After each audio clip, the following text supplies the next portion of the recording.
To make an afterthought heel, you're going to first need a really contrasting color of yarn so that you know which piece is your scrap yarn that you're going to pull out later. Once you've made it to that first stitch marker, your beginning of round, you're just going to knit half of your stitches onto this piece of contrasting yarn. All you're going to do is leave your working yarn where it was and knit those stitches using that contrasting piece of scrap yarn. Once you've knit across half of those stitches, so you take the total number of stitches you have on your needles, divide them in half. Once you hit that halfway mark and you've used that scrap yarn on half of your stitches, you're simply going to transfer the scrap stitches back onto your left hand needle. So you go from right hand needle to left hand needle in through the top of the stitch, just leaving them where they are so that they're ready to work again.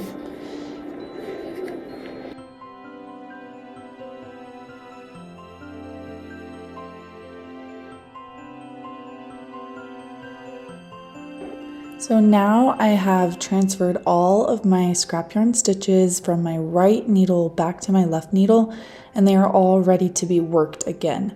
This is where the real magic happens. We're just going to knit right over these stitches just like we were before. That working yarn has been waiting for you there. You're just going to insert your needle into that first stitch and then just continue knitting in the round just like you were before. And you'll be able to see that that piece of scrap yarn is just inserted in between the rows of work. You just want to make sure you don't cut the tail of that scrap yarn too short so that it gets easily pulled out of those stitches. Leave long enough tails so that it stays in your work. And then you just leave it there. You just let it hang out until you're ready to come back to it. You're going to just keep knitting in the round, do the toe decrease, and then you'll come back for that heel.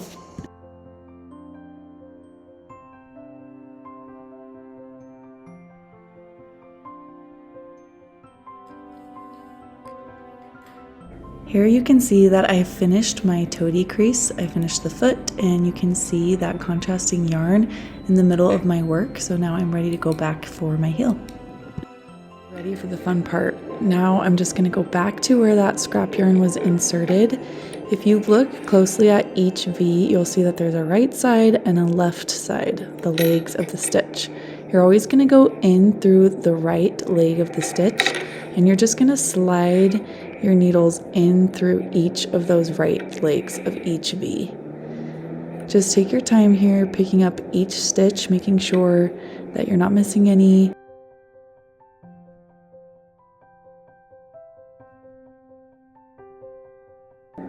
And you'll just keep working your way across that row until all of the stitches above that scrap yarn are all picked up and on your needle. Then you are going to do the same thing on the bottom of the scrap yarn. So just working your way across the bottom row of that scrap yarn, picking up one leg of each of the stitches, each of the V's, until you've picked up all of your stitches across the bottom row as well.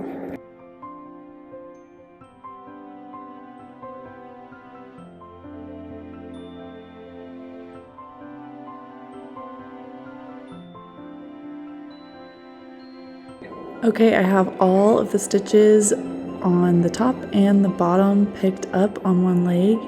I'm just gonna go in, I use a tapestry needle here, you could use another knitting needle or whatever you want, and I just pull out that scrap yarn.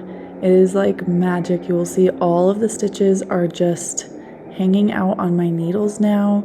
They are live, they're ready to knit, but it's really important that at least one leg of all of the stitches is picked up on those needles so that when you take out the scrap yarn, nothing is sitting in danger of being unraveled. It's all just ready to go.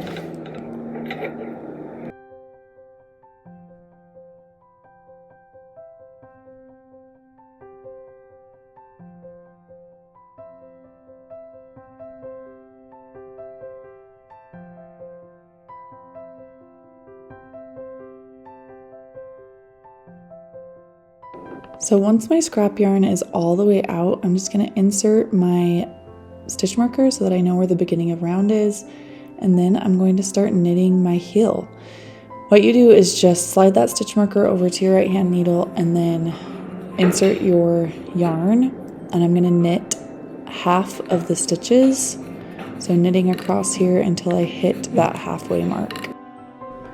You're gonna notice that between the top row and the bottom row, there's kind of a big gap. So you're gonna wanna pick up a stitch here. You can do it in the ladder, or you can do a make one, whatever you feel like looks the best. Once I pick up that stitch, I'm gonna add in my second stitch marker, knit my way across the bottom of the stitches to the other side, pick up another stitch so that I don't have a gap on the other side either, and then you can just continue with those heel decreases.